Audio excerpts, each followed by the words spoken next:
జగన్మోహన్ రెడ్డి గారు మరి కాంగ్రెస్ పార్టీలో రావడం జరిగింది. హ్మ్. మరి వచ్చిన తర్వాత కాంగ్రెస్ పార్టీ కార్యకర్తలను మొత్తం కూడా ఎక్కడ కూడా కనీసం వాళ్ళతో కోఆర్డినేషన్ లేకుండా హ్మ్. ఎవరితో కూడా కనీసం ఏదైనా ప్రోగ్రామ్కి వెళ్ళినా ఏ ఊరికి వెళ్ళినా ఏ మండలానికి వెళ్ళినా అక్కడ మండల ప్రెసిడెంట్లకు కానీ హ్మ్. ఉన్నటువంటి బ్లాక్ ప్రెసిడెంట్లకు కానీ అక్కడ ఉన్నటువంటి మున్సిపల్ ప్రెసిడెంట్లకు కానీ కనీసం ఉన్నటువంటి కార్యకర్తలకు కానీ ఎవరు కూడా ఇంటిమేషన్ చేయకుండా గతంలో ఆయన 10 సంవత్సరాల సంది బీఆర్ఎస్ ఎమ్మెల్యేగా బీఆర్ఎస్ ప్రభుత్వం ఏ మాదిరిగా అయితే ప్రవర్తించిండో ఏ మాదిరిగా అయితే నడిచిండో అదే మాదిరిగా అదే కార్యకర్తలకి అదే వాళ్ళు ఉన్నటువంటి నాయకులకి వాళ్ళు ఉన్నటువంటి మండల ప్రెసిడెంట్లకి చెప్పుకుంటా ఇక్కడ ఎవరు కూడా కనీసం మున్సిపల్ అధ్యక్షులకి మండల అధ్యక్షులకి కూడా కనీసం ఇంటిమేషన్ లేకుండా కార్యక్రమాలు చేస్తూ ఉన్నారు. పటాన్చేరు నియోజకవర్గానికి ఎమ్మెల్యే కాటా శ్రీనివాస్ గౌడ్ గారా మైపాల్ రెడ్డి గారు అంటే ఏం చెప్తారు మీరు? కాంగ్రెస్ పార్టీ నుంచి ఎమ్మెల్యే ఎవరు అని అంటే కాంగ్రెస్ పార్టీ మా ముఖ్యమంత్రి గారే చెప్పారు. కాటా శ్రీనివాస్ గౌడ్ పటాన్చేరు ఎమ్మెల్యే ఎవరు అంటే కాటా శ్రీనివాస్ గౌడ్ అని చెప్పిండు.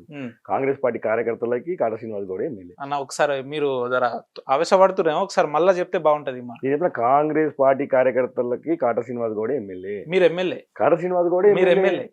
మా ముఖ్యమంత్రి గారు చెప్పారు కదా వచ్చి. ఓకే, మా ముఖ్యమంత్రి మైపాల్ రెడ్డి ఎవరన్నా వచ్చిండు వలసజీవి వస్తాడు పోతాడు ఏముంటది. మైపాల్ రెడ్డి గారు వస్తారు పోతారు ఏమున్నది. ఆయన ఏ పార్టీ తిరగలేదు. తిరగలేని పార్టీ పేరు చెప్పండి.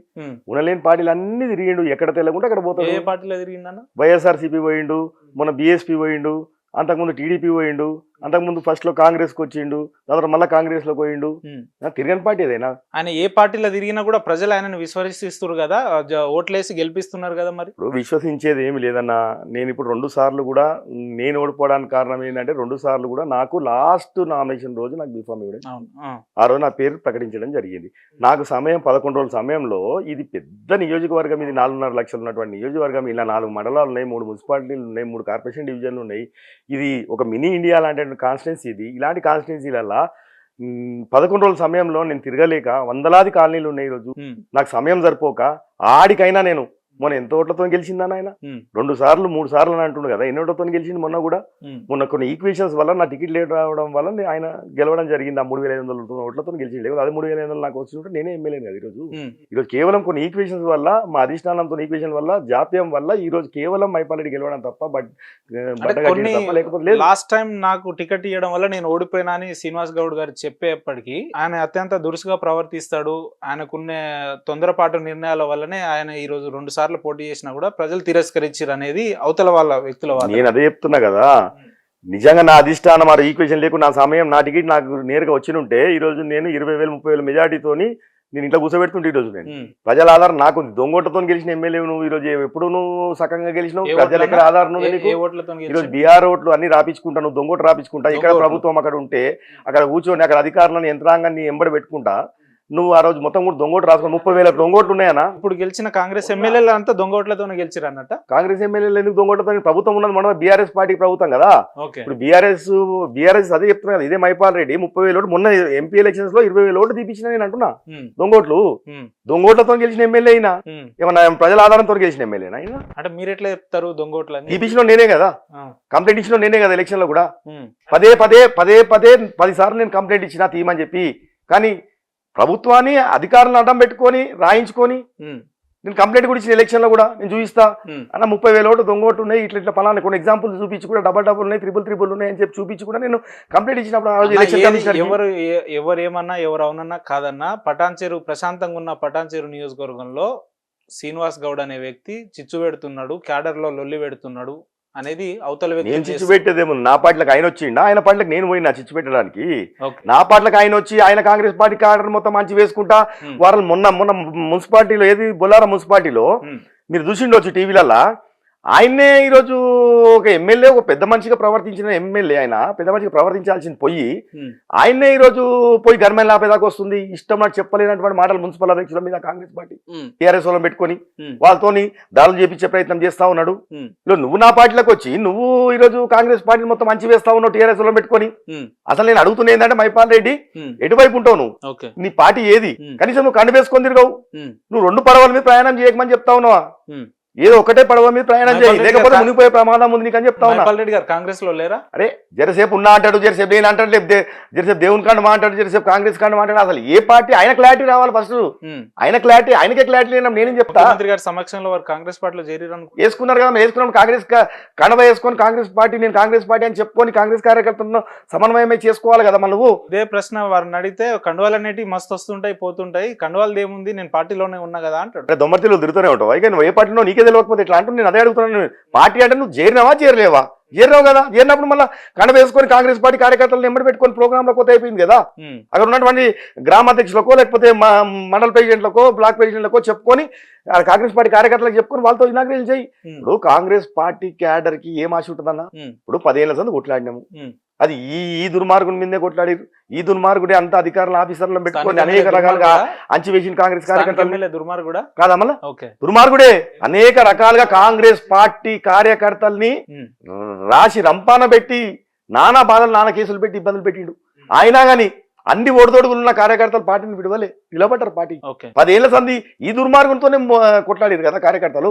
మళ్ళీ దుర్మార్గం వచ్చి మళ్ళీ పెత్తనం చెలాయిస్తా అంటే ఎవడు ఒప్పుకుంటాడు? ఏ కార్యకర్త ఒప్పుకుంటాడు అంటారు నేను. అంటే కానీ ఇక్కడ కాంగ్రెస్ గెలవనప్పుడు అల్టిమేట్ గా ఆల్టర్నేట్ ఆయనే కదా ఉన్నది. ఇక్కడ గెలవకపోతే ఏం పెద్ద వేల మెజార్టీతోని లక్షల మెజార్టీతో గెలిచినటువంటి ప్రజల ఆధారం ఉన్నటువంటి వ్యక్తి ఈయన చేసినటువంటి దుర్మార్గం పని ఇంత ప్రజల రక్తం దాగి కబ్జాలు చేసి నానా ఎప్పుడైనా టీవీలలో నిలుస్తూనే ఉంటాడు. ఈ కబ్జాలు ఆ కబ్జాలు మీడియాను బెదిరించుకుంటా, పేపర్ వాళ్ళని బెదిరించుకుంటా, కబ్జాలు చేసుకుంటా, దౌర్జన్యాలు చేసుకుంటా ఈ ప్రాంతం మొత్తం భూములని కబ్జాలు చేసి తప్ప ఆయనకి వేరే పని ఏముంది? సార్ అటువంటి దుర్మార్గుడిని మీరు చెప్పే లెక్కలో చూస్తే అటువంటి దుర్మార్గుడిని కాంగ్రెస్ పార్టీ చేర్పించుకోవాల్సిన అంత అవసరం ఏమొచ్చిందన్న? ఇప్పుడు మా మీలాంటి నికార్సైన కార్యకర్తలు గొంతు కోయాల్సిన అంత అవసరం ఏమొచ్చింది అంటున్నారు. ఇప్పుడు గొంతు కోసిందని నేను అన్నను.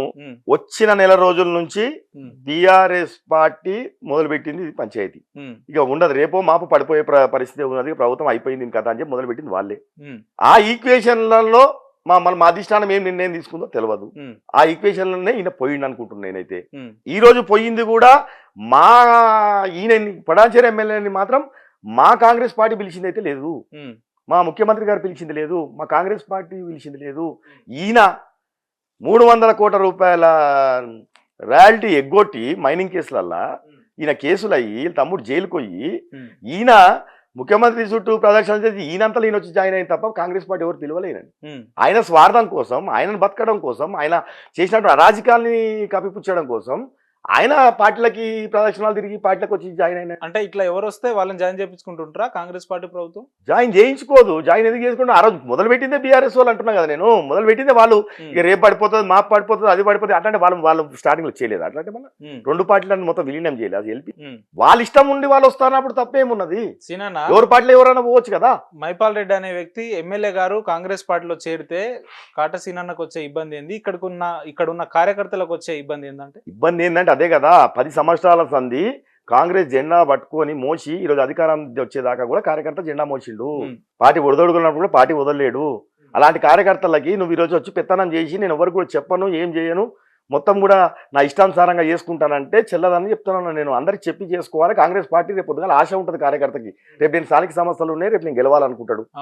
కొట్లాడిన కార్యకర్తకి ఏం ఆశ ఉంటుంది అన్న? రేపు స్థానిక సమస్యలు వస్తే నేను గెలవాలి, వార్డు మెంబర్నో ఒక ఎంపీటీసీనో కౌన్సిలర్గానో గెలవాలని ఆశ ఉంటుంది. కానీ ఈయన దాని మీద నీరు గారుస్తుండు కదా, దాన్ని పార్టీని మొత్తం కూడా డ్యామేజ్ చేస్తుండు కదా. టీఆర్ఎస్ వాళ్ళని పెత్తనం అప్ప చెప్తుండు కదా, వాళ్ళని వేసుకొని తిరుగుతుండు కదా. మన కాంగ్రెస్ వాడు ఎట్లా గెలవాలని అడుగుతుండు కదా. అదే కదా పంచాయతీ. ప్రభుత్వం కాంగ్రెస్ ప్రభుత్వం, పార్టీ కాంగ్రెస్ పార్టీ. నీకు సమన్వయం ఉండదా? అందులో భాగమే కదా. నువ్వు చెప్పాలి కదా అక్కడ ఉన్నటువంటి మండల ప్రెసిడెంట్కో, మున్సిపల్ ప్రెసిడెంట్కో, బ్లాక్ ప్రెసిడెంట్కో, అయ్యా నేను వస్తున్నా, మీరందరూ కూడా మన కార్యకర్తలకు చెప్పుకోండి, నేను వస్తున్నా, ఇనాగ్రేషన్ చేద్దామని చెప్పుకోవాలి కదా. నువ్వు కనీసం వాళ్ళని పిలిచేది లేదు, వాళ్ళకి చెప్పేది లేదు, వాళ్ళకి ఫోన్ చేసేది లేదు. మీదికెళ్ళి మళ్ళీ బీఆర్ఎస్ నాటం పెట్టుకొని ఈయననే కుస్తీపట్ల పోతాడు వాళ్ళ మీదకి, మండల ప్రెసిడెంట్ల మీదకి. ఎక్కడ ఉంది అది? ఎక్కడ పోతుంది? అంటే ఏదైనా శంకుస్థాపనకు ఏదైనా చేయాలంటే మీకు ఇన్ఫర్మేషన్ కావాలన్నా స్థానిక ఎమ్మెల్యే చేయాలంటే? అంటే మాకు కోఆర్డినేషన్ చేయరా? అక్కడ ఉన్నటువంటి స్థానికంగా ఎన్నికైన ఎమ్మెల్యే అధికారికంగా శిలాఫలకాల మీద ఆయన పేరు ఉంటది. ఇనాగ్రేషన్ కి ఆఫీసర్లు చూసుకుంటారు. స్థానిక నాయకులకు ఏం సంబంధం? కట శ్రీనివాస్ గౌడ్ చెప్పమని అనలే నేను. ఒక గ్రామానికి పోతే ఆ గ్రామంలో ఉన్నటువంటి కాంగ్రెస్ పార్టీ అదంతెందుకు, నువ్వు కాంగ్రెస్ పార్టీయే కాదు, కాంగ్రెస్ పార్టీ కౌన్సిలర్లో, మాజీ కౌన్సిలర్లో, మాజీ ఎంపీటీసీలో వాళ్ళకు కూడా చెప్పే పరిస్థితి లేదు కదా. వాళ్ళకే చెప్పాలి కదా. మళ్ళా పోనీ వాళ్ళకి చెప్తలేవు, మళ్ళీ వీళ్ళందరూ ఎట్లా వస్తున్నారు? నీ మాజీ సర్పంచులు, మాజీ ఎంపీటీసీలు, మాజీ టీఆర్ఎస్ కౌన్సిలర్లు వాళ్ళని ఎందుకు పిలుచుకుంటున్నావు? వాళ్ళ అధ్యక్షులు ఎందుకు వస్తుండు? వాళ్ళెందుకు కార్లు ఎక్కి దిగుతున్నారు? వాళ్ళెందుకు కార్లు ఎక్కించుకొని తిరుగుతున్నారు? వాళ్ళంతా కాంగ్రెస్ లో లేరా ఇప్పుడు? వాళ్ళంతా టీఆర్ఎస్ వాళ్ళే కదా, టీఆర్ఎస్ లో ఉన్నారు కదా, కాంగ్రెస్ లో కూడా రాలే. ఈయన ఎంబడి వచ్చినాడు వాడు, 4 పేరు చెప్పమని చెప్పాను. నీ ఎంబడి తీసుకొచ్చినాడు వాడు. ఎమ్మెల్యే గారు ఎమ్మటి ఎవరు రాలేదా కాంగ్రెస్ లోకి? 4 పేరు చెప్పమని చెప్తున్నా కదా నేనే. సింగల్ ఏక్ నిరంజన్ వచ్చినా జాయిన్ అయినావు నువ్వు, నీ ఎంబడి ఒక క్యాడర్ రాలేదు. ఓకే, నేనేమంటున్నా, వాళ్ళని ఈరోజు బీఆర్ఎస్ వాళ్ళకి ఎట్లా తెలుస్తుంది? బీఆర్ఎస్ వాళ్ళు నీ కార్లు ఎట్లా వస్తున్నారు? బీఆర్ఎస్ వాళ్ళు ఇంట్లో పోయి నువ్వు భోజనాలు ఎట్లా చేస్తున్నావు? బీఆర్ఎస్ వాళ్ళు ఇంట్లో పోయి నువ్వు కూర్చొని ప్రెస్ మీట్ ఎట్లా పెడుతున్నావు? మళ్ళీ కాంగ్రెస్ వాడికి ఎందుకు చెప్తలేవని అడుగుతున్నాను. ఎమ్మెల్యే బీఆర్ఎస్ వ్యక్త కాంగ్రెస్ వ్యక్త? ఆయన ప్రవర్తన అదే. ఇళ్ళకి వచ్చినప్పుడు ఒకటే స్టాండ్ మీద ఉండు. నువ్వు ఇళ్ళకి వచ్చినా అంటావు, అట్లనే అక్కడేమో కాంగ్రెస్ పార్టీ అంచి వేస్తా ఉన్నావు, టీఆర్ఎస్ వాళ్ళు పెట్టుకొని చేస్తా ఉన్నావు. కాబట్టి నువ్వు నిర్ణయం తీసుకో. నువ్వు ఏ పార్టీలో 2 పడవల మీద ప్రయాణం చేయకు, మునిగిపోతావు, నీకే ప్రమాదం అని చెప్తా ఉన్నా. నిలబడితే స్టాండర్డ్ గా ఉండని చెప్తున్నా. నా చెప్పింది అదే నా వర్షను. నువ్వు స్టాండర్డ్ ఉండు. కాంగ్రెస్ పార్టీకి వచ్చినావు కదా, కాంగ్రెస్ పార్టీకి వస్తే కాంగ్రెస్ కండవ వేసుకొని కాంగ్రెస్ మీటింగ్లు పెట్టు, కాంగ్రెస్ కార్యకర్తకు చెప్పంటున్నాను.